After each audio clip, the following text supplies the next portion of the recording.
Hey, good morning, everybody. You know what time it is? It is Saturday morning, and this is Multifamily Unplugged. Welcome. Glad that you're here this morning. And if you're here for the first time, I'm really glad you're here. I hope that you will get a ton of knowledge, a ton of information, not only from today, but past episodes and what we do looking forward. Because, we're here to talk about multifamily. We're here to talk about capital raising. We're here to talk about syndicating deals. And my guest today is going to bring a lot of that value to our platform today. But before we go there, I just kind of laid out what my intention was for the show and for you. But what's your intention? Do you get up every day and blindly kind of walk in a direction where you really are just stumbling around, not knowing where you're going? Or are you getting up intentionally and following some daily disciplines? Maybe you exercise, maybe you do some yoga, maybe you meditate, maybe you find some time for prayer to get your day started. Those daily disciplines are really important for us. It's that beginning shot in the arm that gets us focused and gets us in the groove, so to say. And then what about your business? Are you intentional about what you're trying to accomplish every day? Whether you're underwriting, whether you're working on raising capital, whether you're looking for a deal, what are your intentions around that? And what are your intentions for accomplishment? So I want to bring that to the forefront because I want you to think about that. And I want you to put yourself in that position of, starting to be more intentional about what you're doing daily, because the more we grow daily, the more we grow monthly and annually, right? Hey, picture this. If you grow 1% a day personally, by the end of the year, you've grown 365%. So, when you look back and you take a look at what happened over the year, now where are you at? You're in a totally different place. And I always say none of us grow professionally till we grow personally. So glad that you're here today. Please like us, love us. If you're on YouTube this morning, subscribe to our YouTube channel. My guest this morning, Gurpreet Singh Pada with Red Pill Capital, and Capital's with a K, which is interesting. We're going to talk about that, but he's from St. Louis, Missouri. He's the co-author of Next Level, a book that has hit #1 on the bestseller. And let me bring him in. Good morning. How are you? Excellent. Thanks for having me. I'm glad to see you. I know that the first time we connected, we had a great conversation, and I really felt that you'd be a great guest on Multifamily Unplugged because of who you are, what you do, and what you're doing in the multifamily space. So I'm grateful that you decided to take some time this morning. So I always start my show with one question, and I always ask my guests, in one word, what best describes you personally and professionally? So I would tell you it's two words for me, but it's really one word. It's in the concept of understanding and dealing with crisis. Mm-hmm. So I'm a crisis investor, and I'm constantly trying to figure out what are the inflection points in systems, and how do I predict what's going to happen next? So for me, it's the concept of crisis. Crisis. Wow, that's interesting. Everybody who comes on and I ask that question, it's always a positive twist, right? So they're going to say, I'm passionate, I'm tenacious, I'm determined, I'm focused. But crisis, there's a ton of opportunity in crisis. It's like somebody told me one time, on the other side of chaos, there's always growth. And exactly. that always made a lot of sense to me. So how about why don't you talk about your background? What where you came from, what you do, how you got in the crazy world of multifamily and doing what you're doing today. Yeah. So I grew up in India, and I grew up about maybe 17 years after the partition, when India and Pakistan separated, when the British left. And so this was a time when 17 years before, there had been death trains that had gone between Pakistan and India, and millions of people were killed because they were trying to return to their homeland. The British had left, and before they left, they looted the country and they took out trillions of dollars, or trillions of equivalent dollars. And so India was basically in a state of utter decimation economically. And I grew up in an area that my family was politically active. My grandfather had been the viceroy of Lahore. He was an elected official in Pakistan, but now we were living in Punjab, India. And because he had been a populist in Pakistan and we're Sikh, and most of Pakistan was Muslim, a lot of the Muslims didn't like the fact that the Sikh guy had run the country and he still had a lot of affinity over there. So the local clergy had declared fatwas against our family. And fatwas are basically edicts that if somebody goes and kills somebody, they're going to go to heaven faster, or they're going to get a reward. And so as a little kid, I grew up under the constant fear of being poisoned or killed. And eventually got to the point where, because I had bad ADD, I was constantly eating things I wasn't supposed to. And I had a guard dog and I had a guard, but I would constantly get myself in mischief. They essentially put me in an orphanage because they didn't want people to know who I was. And so I ended up living for a couple of years, not seeing my parents. And this was back when I was like 2 years old. So I really didn't see my parents for another 5 or 6 years. I had forgotten who they were, basically. But living in that chaotic turmoil, it really kind of allowed me to experience things in a whole different way. It was just a fascinating time for me. When we left India, and my father was a physicist, my mother's a mathematician, so I came with some decent genes, and my father was working on the neutron bomb project. My mother was a cartographer, and she was working on algorithms for connecting maps together. We came to the States, and I was able to kind of connect with people, but not in a direct way, because I looked different than everybody else. And I had grown up in the urban core of St. Louis.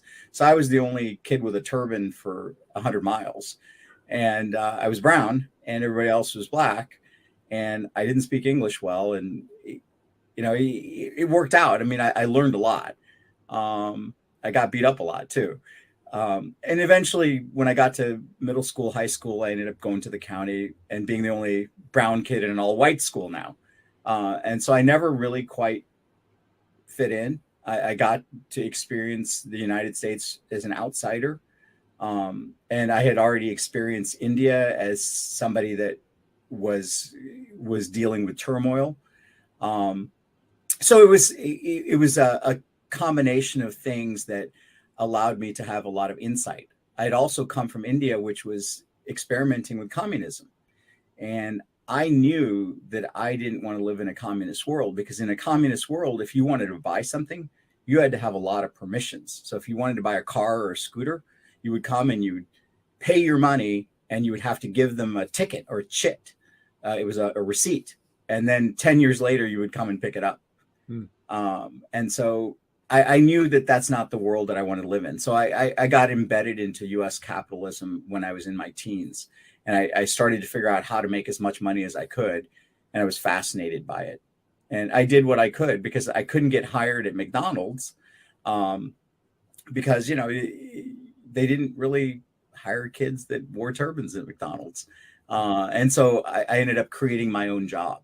I ended up learning how to do, first I started cutting grass, and then I started fixing people's houses, and I started doing roofs. And eventually I started to hire people to work with me. And eventually I got to the point where I had enough of crews working for me that they would drop me off at high school in the morning, because I couldn't drive, but they could. And so I would answer their questions by the payphone in the high school cafeteria during lunch. And so those are kind of my beginnings. That's how I got into construction. That's how I started to understand how systems work. That's kind of how that's how I ended up understanding what crisis is and understanding how to live at the edge of crisis. Crisis is basically when you have chaos, but there's tremendous opportunity right there. It's the edge of that. One thing I think we might have to explain to some of our listeners this morning what a payphone is. Yeah. Yeah, it's the thing in the high school that you at that time you had the little buttons and it would ring. Yeah, that goes to sometimes it's funny because we say things that kind of date us, and that's one of those things. But so you basically built a construction company, and where did you go from there, education wise and business wise? So back to my horrendous ADD. I have terrible ADD, and fortunately or unfortunately, I didn't have a lot of parental supervision when I was young. And so I was able to kind of channel my ADD however I wanted it to. And as long as I can be successful at whatever I'm doing, it was okay. So I loved construction. I loved computers and I loved science. And so I ended up going into medical school. And I went into a 6-year med program. I was the youngest kid admitted to a 6-year medical program. I started medical school when I was 17. And I graduated, I think 6 years later, when I was 22, 23. And I'm an adrenaline junkie. And so I wanted to do something with a lot of adrenaline. And I ended up doing surgery at Cook County Hospital in Chicago because I loved the concept of that fast movement and all of the things associated with it. So I ended up that way. But at the same time, like I said, I have ADD. So I kept investing in multifamily investing. I kept buying buildings. That's how I got through medical school. That's how I paid for it. I would buy and sell and flip. And I just didn't know it was called flipping. I just knew that I would buy something cheap. I'd fix it up a little bit and I'd sell it. Yeah. Or I'd buy something. Hang on one second. So I want people to get this. I want people to understand this point and don't want to just breeze over this. But you put yourself through medical school flipping small multifamily properties. I flipped everything I could. But yeah, I flipped small multifamily. But sometimes I would flip a warehouse. Sometimes I would flip a multifamily. Sometimes I would flip. I would look basically. I'm an opportunist. And so I would look at all of the auctions that were upcoming. I'll give you an example that's kind of seems strange, but there was an opportunity. I ran across an auction that was in the middle of winter in Kansas City. And I realized that there was a snowstorm that day. I'm like, I bet you nobody's going to be there. And I ended up buying a warehouse. And I'd never been in the warehouse. It was a bonded warehouse. And I got a couple of people to give me some money because I needed about 10,000 and I had about 2. And so I got 4 or 5 people to collaborate with me. We put about 10 grand together. We went to the warehouse auction thinking there's no way we're going to get this because it's a giant warehouse, but we were the only ones there. And so we ended up getting it at the opening bid of 10K. And when we finally got into it the next day, it broke the locks, got in, realized that it was filled from floor to ceiling with waterbeds. And all of a sudden now we were in the waterbed business. So that spring we spent with U-Haul trucks traveling all over the Midwest with U-Haul trucks filled with waterbeds, selling them at gas stations. And then we ended up selling the property and we ended up selling the land. So we tried to make the best out of whatever we had. We made a lot of money. I mean, it paid for my entire tuition that semester. Wow. And I wouldn't call it syndication because that would be improper, but that's what we basically did is we all collaborated together and we pooled our money and bought this. Well, that's kind of a joint venture type deal. When you have a couple people and, you don't have the SEC filings and that it really becomes more of a joint venture type opportunity, right? Yeah, it is exactly what it was because there was and we all worked for it. I mean, we all hustled, we all went out and sold, and I went up to Chicago with a truck of waterbeds. See, this fascinates me though. I mean, how could somebody, and obviously if it's filled with water beds, it had to be a supplier or a waterbed retailer that just abandoned all that stuff. It was a waterbed company out of Canada, we found out when we got in there and saw the paperwork that was sitting around. And they had gone out of business in Canada, and they had not paid their issues in Kansas City. They hadn't paid their mortgages. And so it was a bonded, secured warehouse, and everything was locked up. Nobody had gotten into it. Wow. And so we ended up making some decent cash. It's kind of like, you ever watch Storage Wars? Exactly. Yeah, it's kind of like Storage Wars. Wow, you open up and you don't know what you're going to get. Yeah, right. Exactly. Boy, that's a fascinating story, though. So go ahead. What was the next step? Well, so meanwhile, here I am doing surgery at Cook County, and I got a little bored because I liked surgery, but it wasn't thoughtful enough. I liked the mental models of things. So I went into anesthesia, and then I went into pediatric anesthesia. Then I went into interventional pain. And then, 20, 30 years later, I'm running an interventional pain shop in St. Louis City. And all the while, I've been steadily investing in commercial real estate. So we're at the point now, I've been doing this I'm 58 now. I've been doing this since my first property I bought when I was like 16, 17. I've been doing this a long time, and, I love it because if the mental model for me is to identify things that other people don't see. So, for example, I just did a deal. I've done 3 deals in the last couple months. I just did a deal where a California investor bought a 28 unit. It was about a 28 unit. And they paid something in the neighborhood of $1.8 to $2 million. I ended up buying it from them because they couldn't manage it. And they didn't understand the St. Louis marketplace. I ended up buying it from $650,000. Wow. And the thing cash flows, and it cash flows ridiculously well. That's the kind of stuff that I go after. Is I look for asymmetric return. I look for opportunity that other people don't see.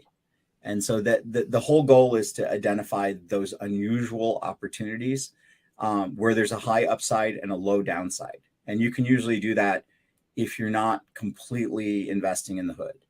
I don't like to be in D grade areas. I like to be in the B minus C plus area. I don't mind taking some risk, but I'm really looking at what can I do with the knowledge in my head to make something worth a lot more money and make it operationally better. And most people screw up operations.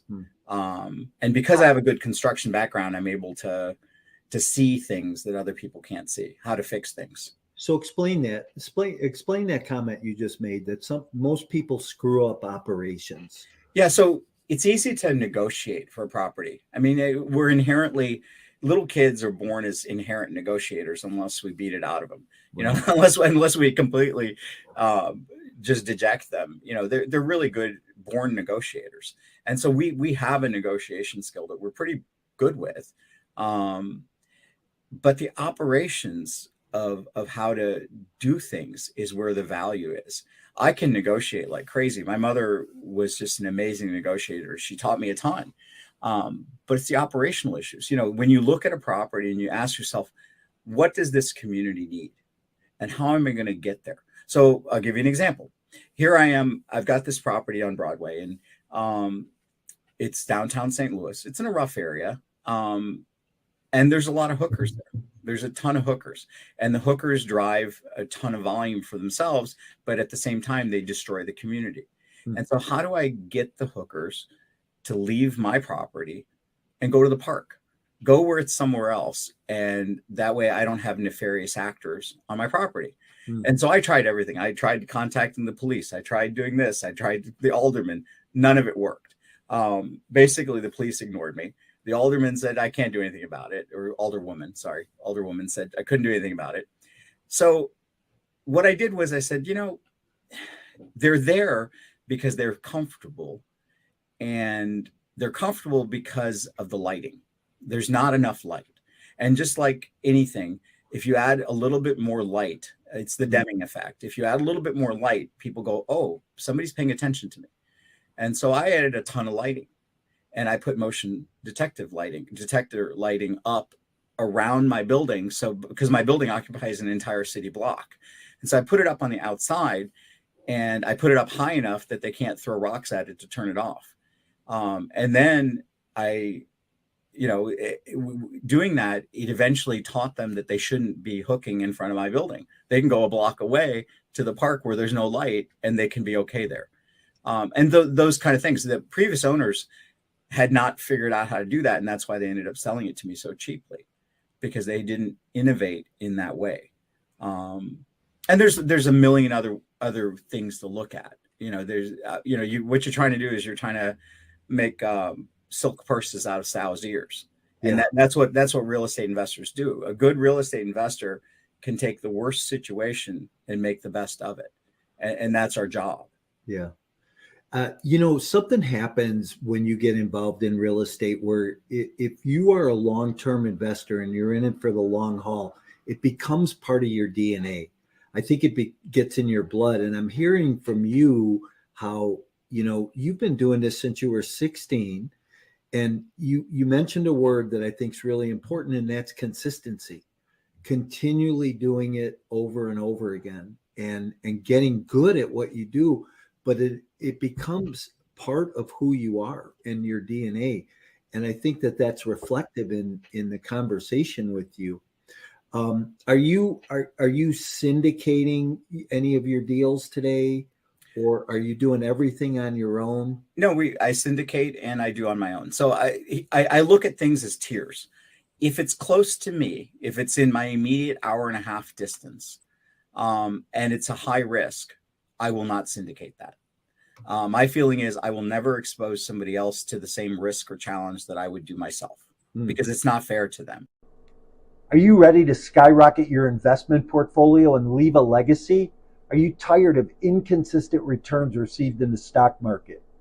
Do you think that it may be time you take a look at alternative investment options? Passive investing in multifamily real estate could just be that option for you. With no tenants, trash, or toilets to take care of, but providing a solid return on an annual basis that outperforms traditional investing, including monthly and quarterly returns along the way. These lower risk, secure assets are a sure hedge against inflation. If you want to learn more about these types of opportunities, you can email me directly for a 15-minute consultation to see if you qualify. Just email me at mike@mikemorowski.com. They don't understand the risk characteristics of what I'm going to deal with. I know that if I lose money at it, or if I don't make as much as I should, it's my own damn problem.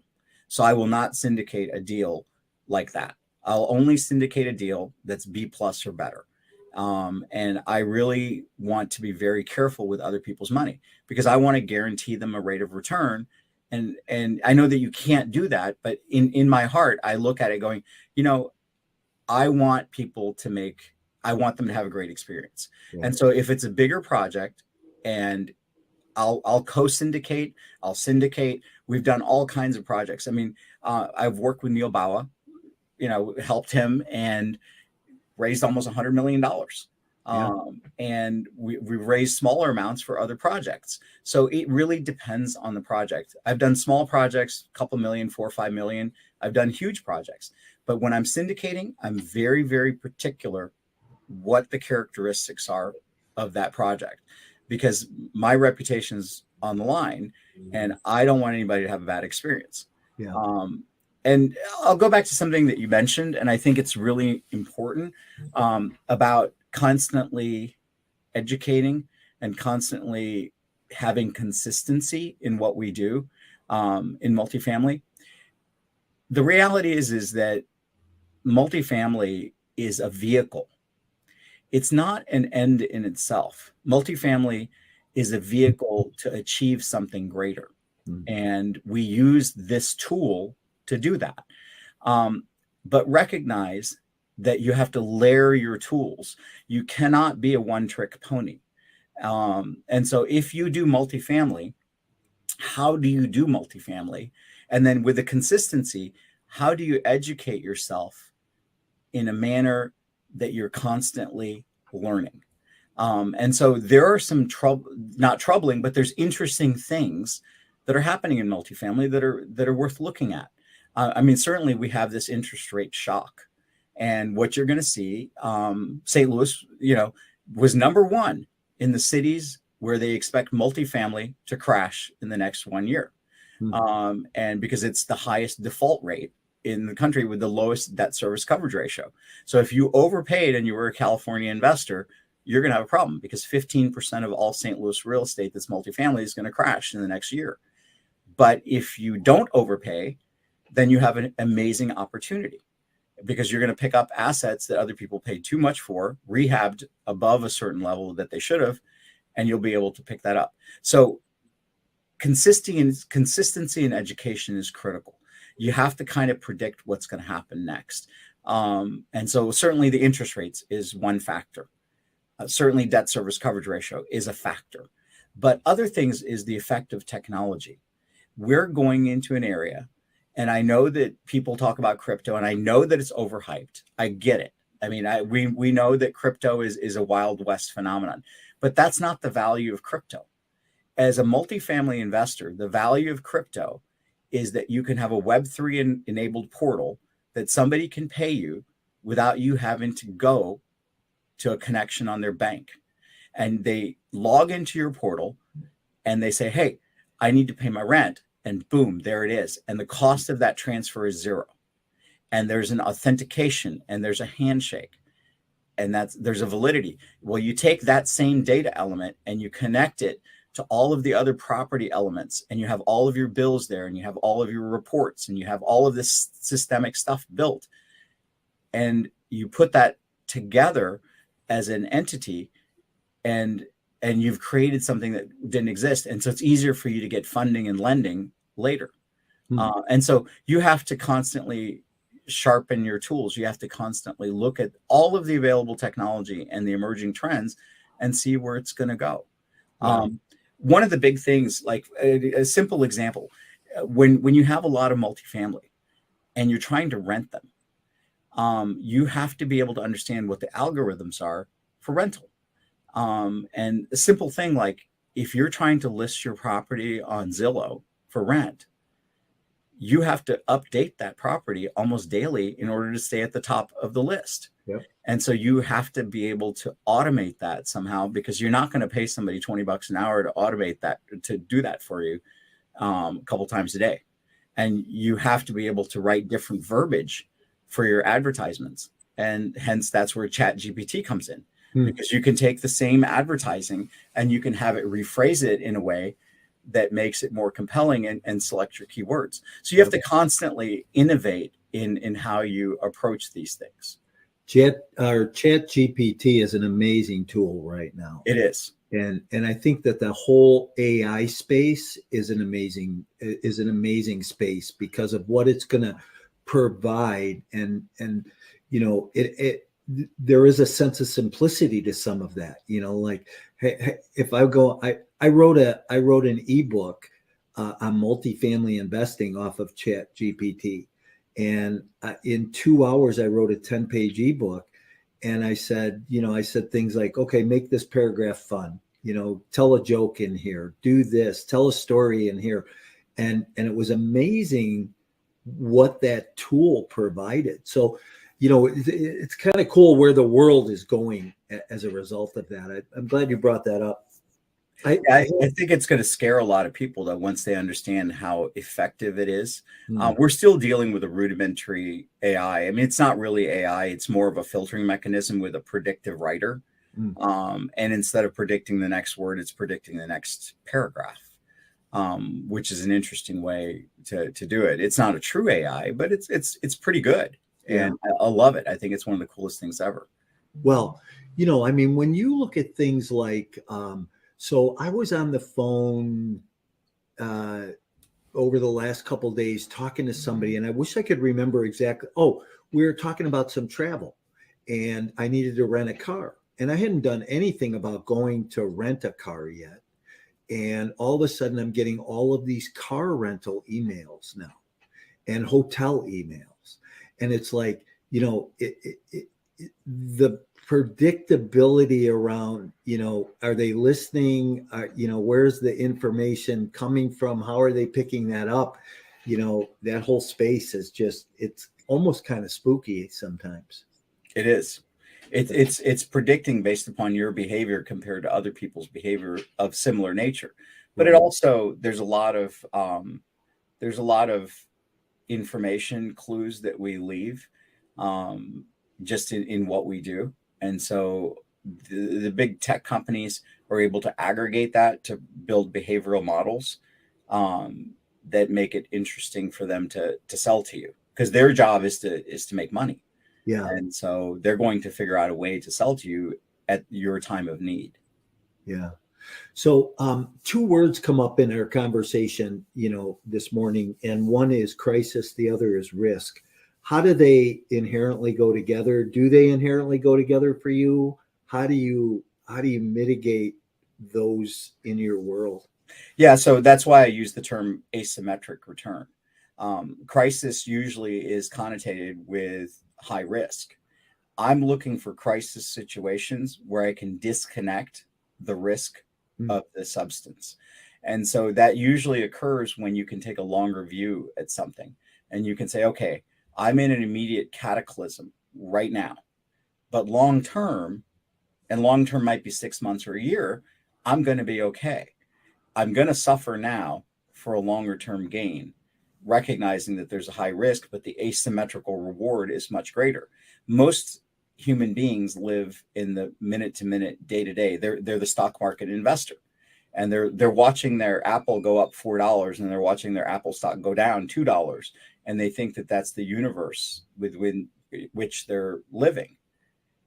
But there's something different about Apple, and because I know something about Apple. So what's different about Apple that makes me think, well, I don't care about the $2 or the $5 or the $3 or the 10 or the 20. Well, what's different is if you actually understand what they're doing. Apple is fundamentally an AI company. Most of their M1 and M2 chips, 60 to 90% of their computing power inside the M1 and M2 chip is basically AI. And what they're doing is they're aggregating data from you and they're analyzing it, and they're using very low energy to run that information. So there's an asymmetric return there.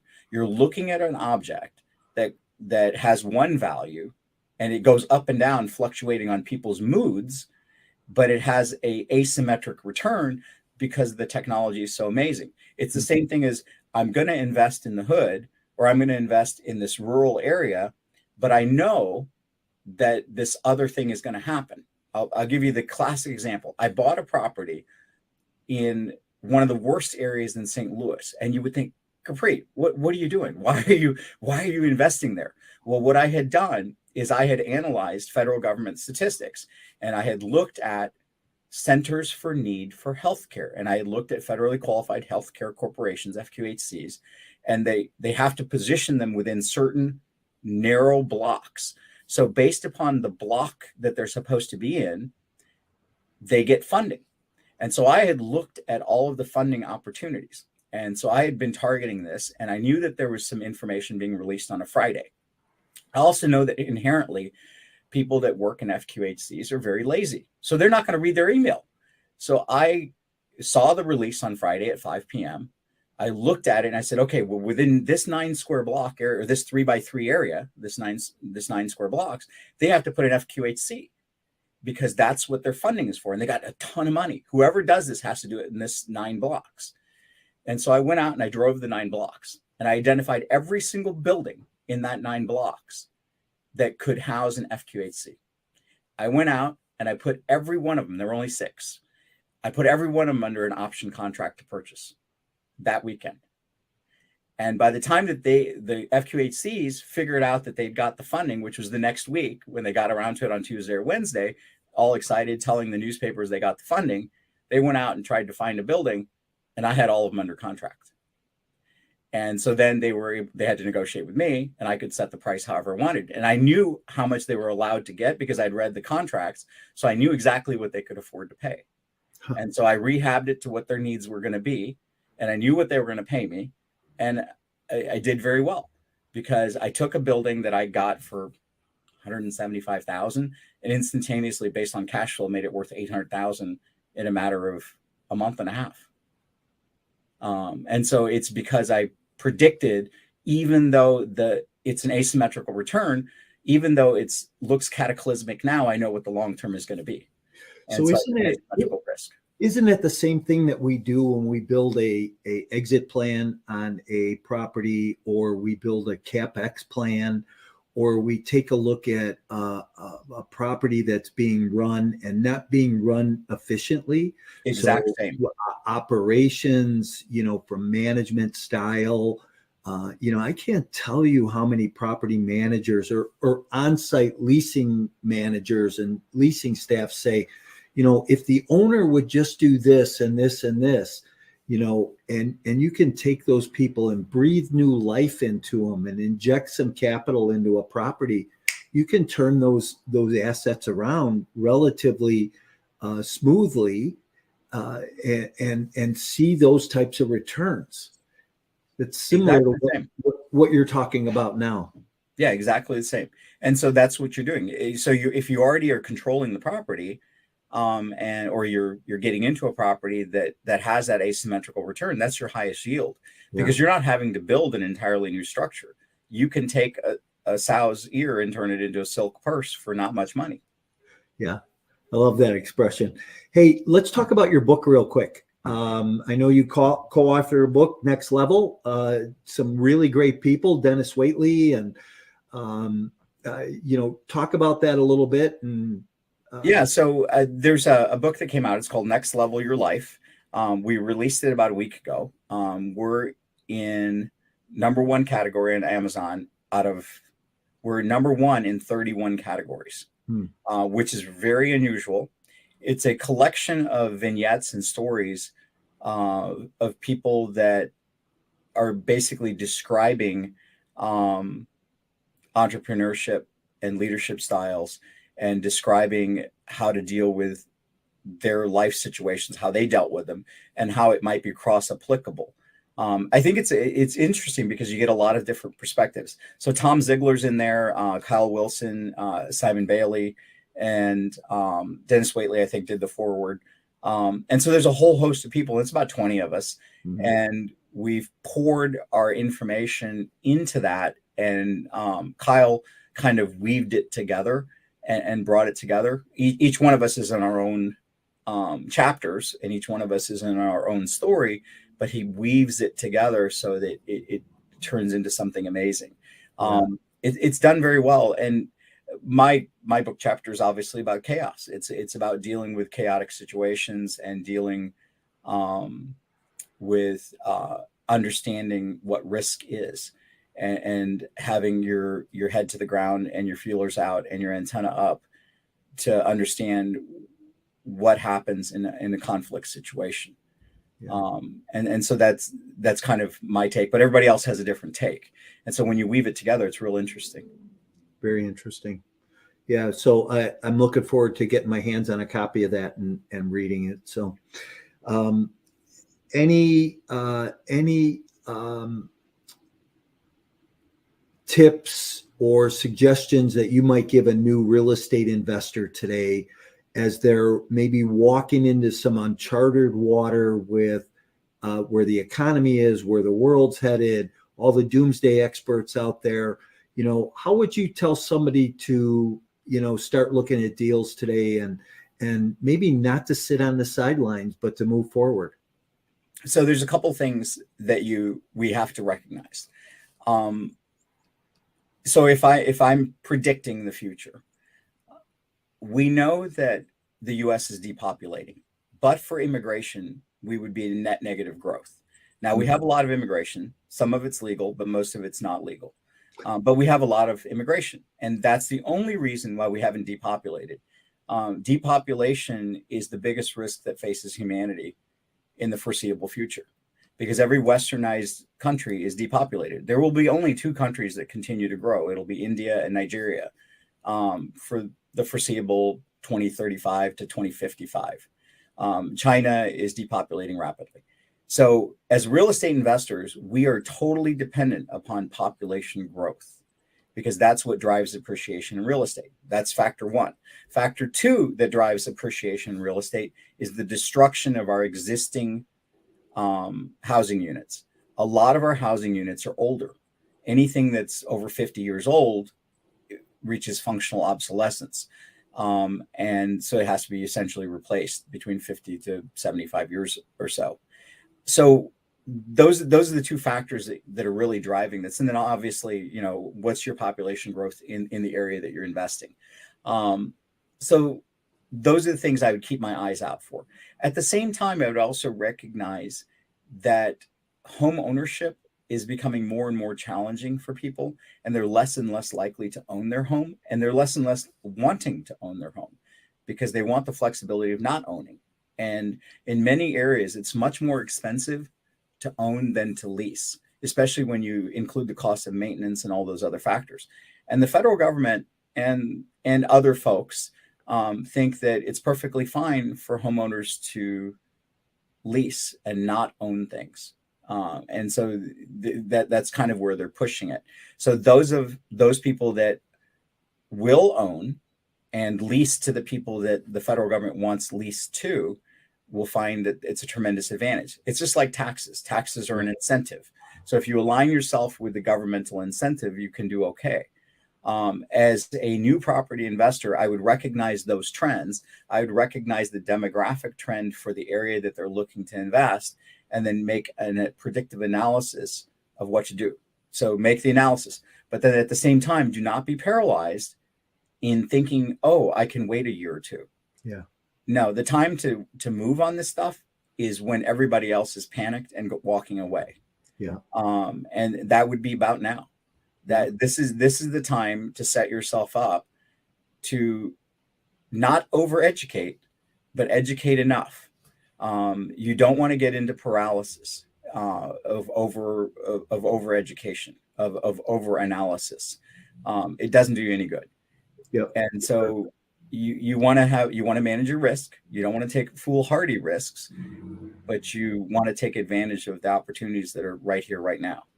And they're coming. By the fall of this year, if I was a predictive kind of person, which I try to be, I would tell you that there's some amazing opportunity. You don't have to go out and buy a 100-unit multifamily.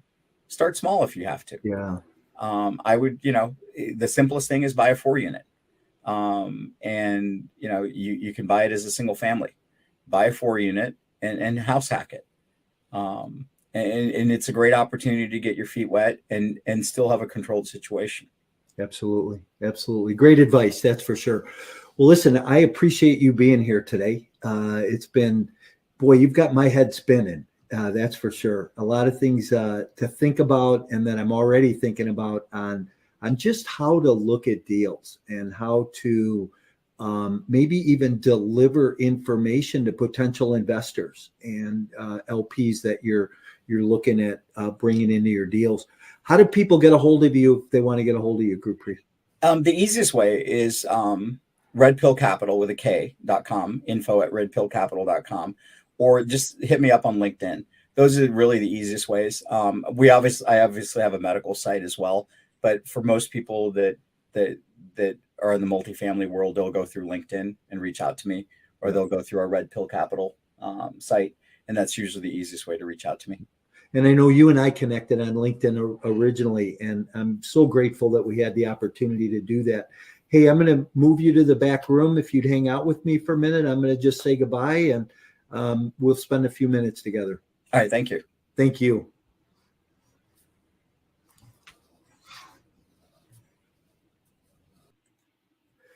Hey, everybody. Wow. What an over-the-top show this morning. If you hadn't had your coffee yet and started to listen in, you might want to go back and listen to this again. There were a lot of golden nuggets for sure in what Gurpreet talked about.